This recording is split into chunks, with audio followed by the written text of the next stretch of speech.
So அல்லாஹுடைய பெயர்கள் பண்புகளை ஒருத்தவர் அறியலைன்னா, அல்லாஹுவை யார் என்று அறியலைன்னா எல்லா குழப்பத்திலும் மாட்டிக்கொள்வார், சிக்கிக்கொள்வார்.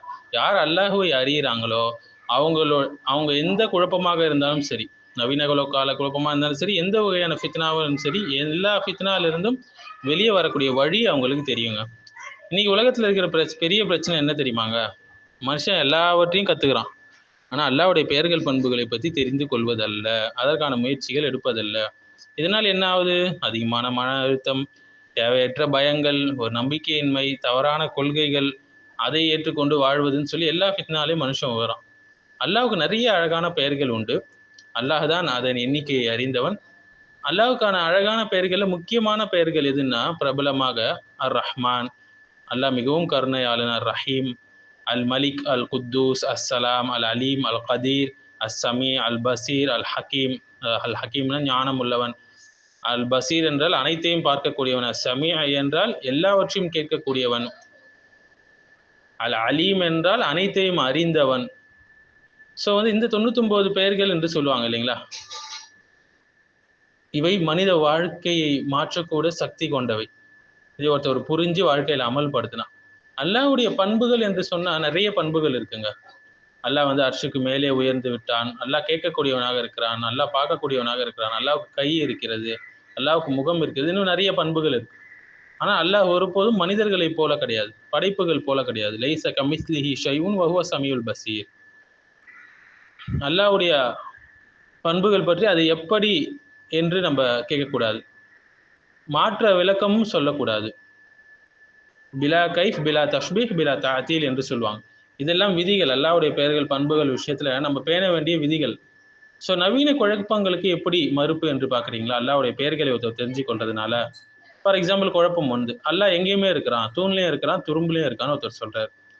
இப்போ அல்லாஹ்வுடைய பெயர் பண்பு, அதாவது அல்லாஹ் என்ன செய்யறான்? அர்ஷின் மீது உயர்ந்து விட்டான் என்பதை ஒருத்தவர் அறிந்தார்னா, அல்லாஹ் தூண்லையும் இருக்கிறான், துரும்புலையும் இருக்கான்னு அவர் சொல்ல மாட்டாரு. இரண்டாவது குழப்பம் அல்லாஹ் எனர்ஜி மாதிரி, லைட் மாதிரி அப்படின்லாம் சொல்லுவாங்க இல்லைங்களா? நவுது பில்லா, அப்படியெல்லாம் கிடையாதுங்க. அல்லாஹ் கிரியேஷன் கிடையாது. அல்லாஹ் தனித்துவமானவன். அடுத்து அனைத்து மதங்களும் ஒரே கடவுள் கொள்கையை தான் சொல்லுது அப்படின்னு சொல்றாங்க. கிடையவே கிடையாதுங்க. அல்லாஹ் தவ்ஹீதை எடுத்து சொல்றான், மற்ற மதங்கள் ஷிர்கை எடுத்து சொல்லுது. அடுத்து அறிவியல் எல்லாத்துக்கும் தீர்வு இருக்குது. அறிவியல்ல எல்லாத்தையும் அதை எக்ஸ்பிளைன் பண்ணுன்னு சொல்லுவாங்க இல்லைங்களா? அறிவியல் கிரியேஷனை பற்றி மட்டும்தான் எக்ஸ்பிளைன் பண்ணும். அல்லாஹ் இந்த கிரியேட்டர், அவனால் தான் எல்லாத்தையும் விளக்க முடியும். ஸோ இன்னைக்கு உலகம் முழுக்க இந்த இசம்ஸ் தானங்க நம்மளை ஆட்சி செய்யுது.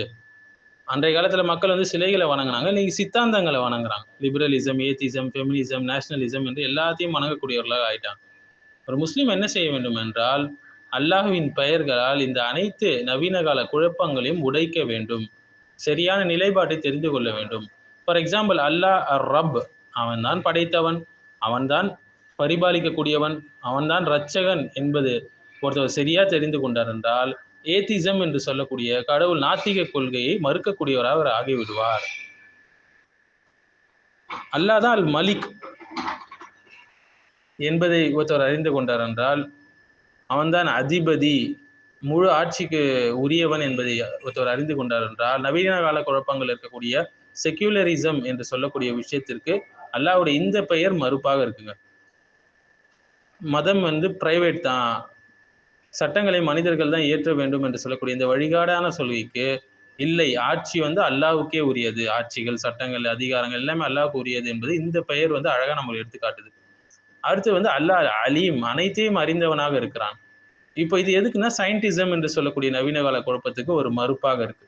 ஏனென்றால் பலரும் என்ன சொல்றாங்க? சயின்ஸ் மட்டும்தான் உண்மை என்று சொல்றாங்க. கிடையவே கிடையாது. சயின்ஸ் தான் எல்லாம், அதை அறிந்தவன் எல்லாத்தையும் அறிந்தவன் என்று சொல்றாங்க. அதெல்லாம் கிடையவே கிடையாது. அல்டிமேட் நாலேஜ் அல்லாஹ் கிட்ட மட்டும்தான் இருக்கு. அதனாலதான் அவன் அல் அலீம்.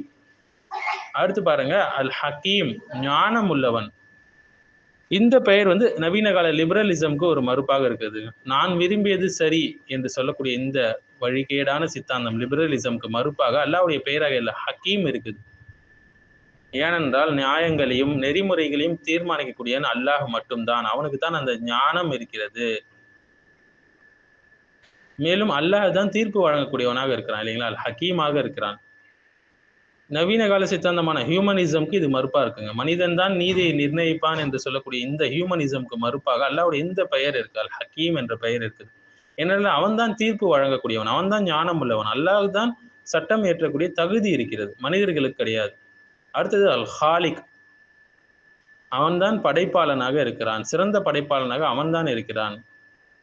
இது இன்னைக்கு இருக்கக்கூடிய எக்ஸ்ட்ரீம் எவல்யூஷனிசம் கொள்கைக்கு வந்து மறுப்பாக இருக்குங்க. எல்லாமே ரேண்டம், எவ்ரிதிங் இஸ் ரேண்டம் என்று சொல்லக்கூடிய எக்ஸ்ட்ரீம் எவல்யூஷனிசம் கொள்கைக்கு இந்த பெயர் அல் ஹாலிக், அல்லாஹ் தான் படைப்பாளன் என்ற பெயர் மறுப்பாக இருக்கு. ஏன்னா அல்லாஹ் தான் திட்டமிட்டு படைக்கக்கூடியவன், எல்லாத்தையும் படைச்சான், எல்லாமே ரேண்டம் கிடையாது.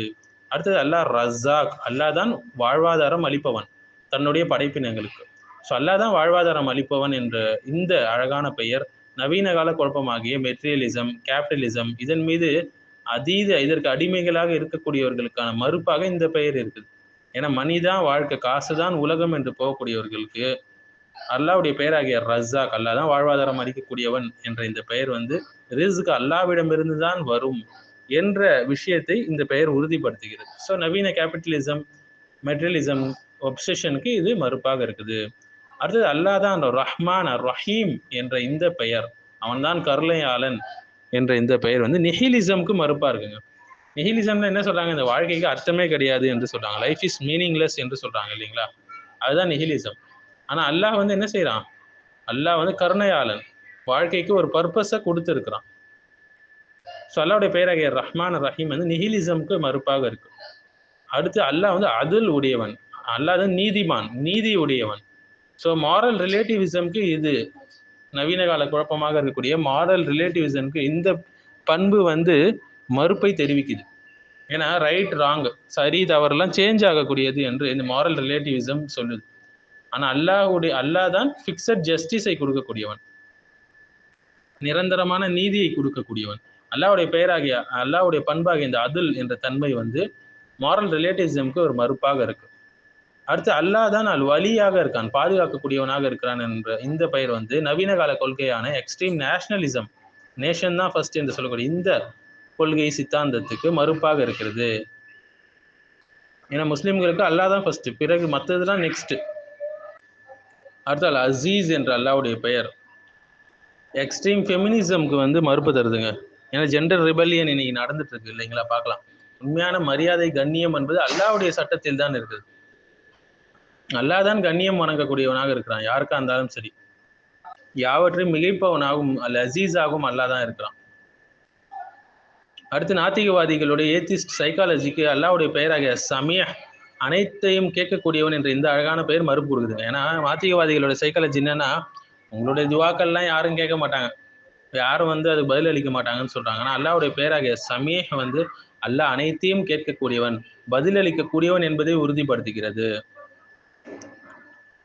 மேலும் மறைவான பாவங்கள் செய்வது பெரிய பிரச்சனை இல்லைன்னு சொல்லக்கூடிய நவீன கால கல்ச்சருக்கு அல்லாஹ்வுடைய பெயராகிய அல் பசீர், அனைத்தையும் பார்க்கக்கூடியவன் அல்லாஹ் என்பது வந்து சீக்ரெட் லைஃப் இஸ் ஓகே, பாவங்கள் இஸ் ஓகே, மறைமுகமாக செஞ்சா பிரச்சனை இல்லை என்று இந்த தவறான கல்ச்சருக்கு மறுப்பு கொடுக்கக்கூடியதாக அல்லாஹ்வுடைய இந்த பெயர் இருக்குங்க. மேலும் அல்லாஹ்வுடைய பெயராகிய அல் மாலிக், அல் ஹக்கீம் எல்லாமே வந்து அப்சல்யூட் டெமோக்ரஸி ஐடியாலஜிக்கு மறுப்பு சொல்லுது.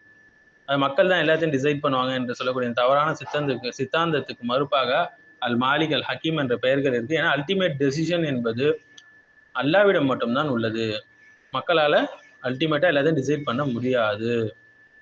மேலும் அல்லாஹ்வுடைய பெயராகிய சமது வந்து நவீன கால குழப்பமாகிய இண்டிவிஜுவலிசம்க்கு மறுப்பாக இருக்கு.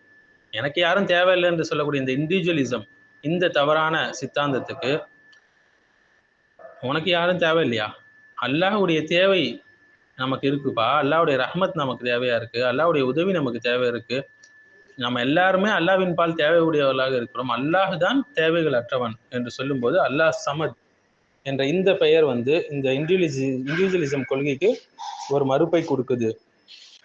ஸோ அல்லாஹ் தான் அல் கதீர் என்று சொல்லும்போது அனைத்தின் மீதும் ஆற்றல் உடையவன் அல்லாஹ் மட்டும்தான். அல் கதீர் என்று சொல்லும்போது எல்லாமே ரேண்டமானது, சேயோஸ் ஆனது என்று சொல்லக்கூடிய அல்லாஹ் தான் முழு கண்ட்ரோல் வச்சிருக்கிறான் எல்லாத்தையும். ஸோ இதை புரிந்து கொள்ளும்போது எல்லாமே ரேண்டம் என்று சொல்லக்கூடிய இந்த தவறான சித்தாந்தங்கள் உடையுது.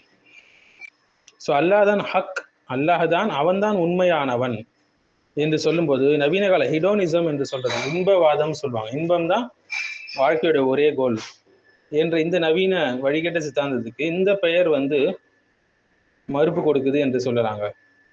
மேலும் அல்லாவுடைய பெயராகிய அல் முஹி, அல் முமீத் என்றெல்லாம் டிரான்ஸ் ஹியூமனிசம்க்கு மறுப்பாக இருக்கு. அல்லாவுடைய பெயர் அல் கனி, தேவைகள் அற்றவன் என்ற பெயர் எக்ஸ்ட்ரீம் கம்யூனிசம்க்கு மறுப்பாக இருக்குது இந்த பெயர். ஏன்னா அல்லாஹ் தான் ஓனர், மனிதன் ஒரு ட்ரஸ்டி மட்டும்தான். அல்லாஹ் ஹசீபாக இருக்கிறான், கணக்கெடுக்கக்கூடியவனாக இருக்கிறான் என்னும் போது நோ அக்கௌண்டபிலிட்டி என்ற கல்ச்சர், தவறான கல்ச்சர் இதற்கு மறுப்பாக இந்த விஷயம் இருக்குங்க. அல்லாஹ் கணக்கெடுக்கக்கூடியவனாக இருக்கிறான், கியாமத் நாள் வரும், பதில் சொல்லணும். மேலும் அல்லாஹ் அல் கஃபூர் என்று சொல்லும் போது நவீன கால கேன்சல் கல்ச்சருக்கு இது ஒரு மறுப்பாக இருக்குங்க. ஒருத்தர் ஒரு தவறு செஞ்சுட்டாருன்னா அவரை பெர்மனண்டாக ரிஜெக்ட் பண்ணி ஃபீல்ட் அவுட்டே தூக்கக்கூடிய இந்த நவீன கால தவறான கல்ச்சருக்கு மறுப்பாக அல்லாவுடைய பெயர் அல் கஃபூர், அல்லாஹ் எல்லாவற்றையும் மன்னிக்கக்கூடியவன் என்ற இந்த பெயர், தௌபாவுடைய கதவு இன்னும் திறந்திருக்குது என்பதை நமக்கு சுட்டி காட்டுகிறது. மேலும் அல்லாஹ் மிக பொறுமையாளன் என்று சொல்லக்கூடிய அல்லாவுடைய பண்பு இன்ஸ்டன்ட் ரிசல்ட் கல்ச்சருக்கு மறுப்பா இருக்குங்க. ஏன்னா அல்லாஹ் பொறுமையை கற்றுக் கொடுக்குறான். அல்லாஹ் ரஸாக் என்று ஒருத்தர் அறியும் போது, அல்லாஹ் தான் வாழ்வாதாரம் அளிக்கக்கூடியவன் என்று அறியும் போது எதிர்காலத்தை பற்றி அதிகமாக பயப்படுவது, ஜாப் ஆங்ஸைட்டி, இது எல்லாமே அவரை விட்டு போயிடும். அல்லாஹ் தான் முஃமின் என்று சொல்லும் போது பாதுகாப்பு அளிக்கக்கூடியவன் என்பதை ஒருத்தர் நம்புறாருன்னா அவருக்கு இருக்கக்கூடிய தேவையில்லாத ஆங்ஸைட்டி, இன்செக்யூரிட்டி இது எல்லாமே கலைந்து விட்டு உண்மையான சேஃப்டி அல்லாவிடமிருந்து என்பதை, பாதுகாப்பு அல்லாவிடமிருந்து என்பதை அவர் உணர்வார், வாழ்க்கையில் நிம்மதியை பெறுவார். அல்லாஹ் தான் அல் ஹாதி என்று ஒருத்தர் நினைக்கும் போது, நேர் வழி காட்டக்கூடியவன் என்று நினைக்கும் போது ஒவ்வொருத்தவங்களும் அவங்களுடைய நேர் வழி அவங்களே நிர்ணயித்து கொள்ள முடியும் என்ற இந்த தவறான சித்தாந்தத்துக்கு இந்த பெயர் அல் ஹாதி நமக்கு மறுப்பை கொடுக்குது என்று சொல்லலாங்க. நேர்வழி அல்லாவிடமிருந்து தான் வரக்கூடியது, அவனுக்கு தான் தெரியும் எது நேர்வழி என்று. மேலும் அல்லாஹ் தான் அல் ஜப்பார், எல்லாரையும் அடக்கி ஆளக்கூடியவன் என்னும் போது நவீன காலங்கத்தில் இருக்கக்கூடிய டைரண்ட் சிஸ்டம்ஸ், கொடுங்கோலர்கள், கொடுமையான ஆட்சியாளர்களுக்கு மறுப்பாக இந்த பெயர் நமக்கு இருக்குது. மேலும் அல்லாஹ் தான் அல் ஆலா, அவன்தான் உயர்ந்தவன். அல்லாஹ் தான் அல் முத்தகப்பீர், பெருமை கொள்வதற்கு அவனுக்கு இது மட்டும்தான் அந்த உரிமை இருக்கு என்பதை நம்பும் போது நமக்கு இருக்கக்கூடிய இந்த ஈகோ, அரகன்ஸு, அகம்பாவம் இது எல்லாமே சுக்குநூறா உடைஞ்சு போயிடும். உயர்வு என்பது அல்லாஹ்க்கு மட்டும்தான் என்பது நமக்கு தெரியும். ஸோ நவீன கால எந்த குழப்பங்கள், சித்தாந்தங்கள், நவீன கல்ச்சர், வழிகட்ட கல்ச்சர் எதுவாக இருந்தாலும் சரி, அல்லாஹ்வுடைய பெயர்கள் பண்புகளை ஒருத்தவர் தெளிவாக டீப்பாக படிக்கும்போது அவர் நேர் வழியை பெற்றுக்கொள்வார், நிம்மதியான ஒரு வாழ்க்கையை அவர் அடைந்து கொள்வார். எல்லா நேரங்களிலும் அல்லாஹ்வின் உதவியை எதிர்பார்த்து அவர் இருப்பார். மாறாக அல்லாஹ்வுடைய பெயர்கள் பண்புகளை ஒருத்தவர் தெரியலன்னா அவர் இந்த ஃபித்னாவான காலத்தில் இருள்களில் மூழ்கி வழிகேட்டில் போய் விடுவார். ஆனால் அல்லாஹ்வுடைய பெயர்கள் பண்புகளை அதிகம் நாம் அறிய வேண்டும், அதற்கு படிக்க வேண்டும், அதன்படி நம் வாழ்க்கையை நாம் அமைத்துக் கொள்ள வேண்டும். அல்லாஹ் சுப்ஹானஹு வ தஆலா நம்ம எல்லாருக்கும் அந்த வாய்ப்புகளை லேசுபடுத்தி கொடுப்பானாக.